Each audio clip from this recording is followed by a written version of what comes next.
बहुत दुखद है।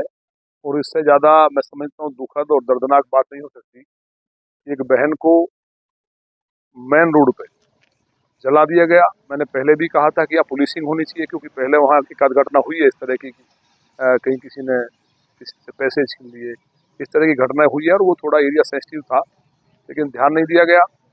गाजियाबाद में पिछले 1.5 साल में और पिछले 1 साल से तो ये हालात हो गई है, मतलब जिसको अगर हम बोलते हैं तो ये कहीं ना कहीं अधिकारी ऊपर बोलते हैं कि अब सरकार के खिलाफ बोल रहे हैं। सरकार तक बात पहुंचाना, सरकार को कहना, ये हमारी ड्यूटी है।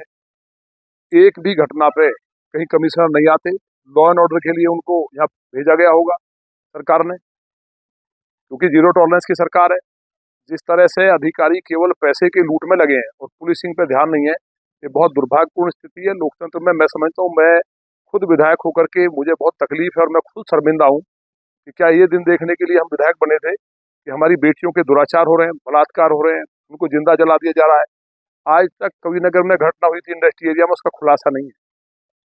साहिबाबाद में बोरे में लाश मिली थी एक बेटी की, आज तक खुलासा नहीं है। ऐसी तमाम घटनाएं हैं जो अंधेरे में हैं, और जो बलात्कार दुराचार हुए उनमें अपराधियों को बचाने के जो काम हुए वो पूरे प्रशासन को मैंने बता दिया है।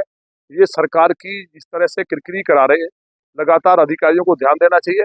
और माननीय मुख्यमंत्री जी से हम जल्दी इस विषय में बात करेंगे, क्योंकि मुझे लगता है कि वहां तक सही फीडिंग को जो घटनाएं हैं उनको बताया नहीं जा रहा।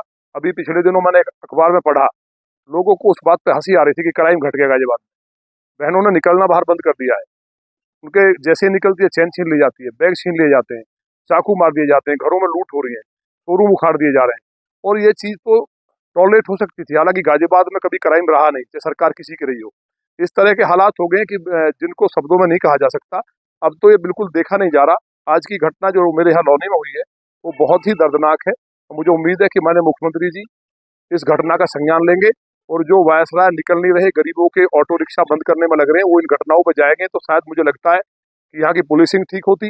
लेकिन केवल इसलिए, मैं किसी का विरोधी नहीं हूँ, केवल इसलिए कि हम बोल रहे हैं कि ये घटना गलत है। अगर ये कोई घटना गलत है, जिसको जला दिया गया बहन को, बलात्कार हो गए, घटनाएं खुल नहीं रही हैं, लगातार बाढ़ आ गई है, खाली कागजों में रिपोर्ट दर्ज ना करके उसको ये दिखाना कि क्राइम कम हो गया है, ये बहुत शर्मनाक है। अधिकारी को अपनी ड्यूटी करनी चाहिए, किसी का स्पोकमैन, किसी का एजेंट बन के काम नहीं करना चाहिए। मुझे उम्मीद है कि माननीय मुख्यमंत्री जी इस पर कठोर कार्रवाई करेंगे, आप भरोसा रखिए।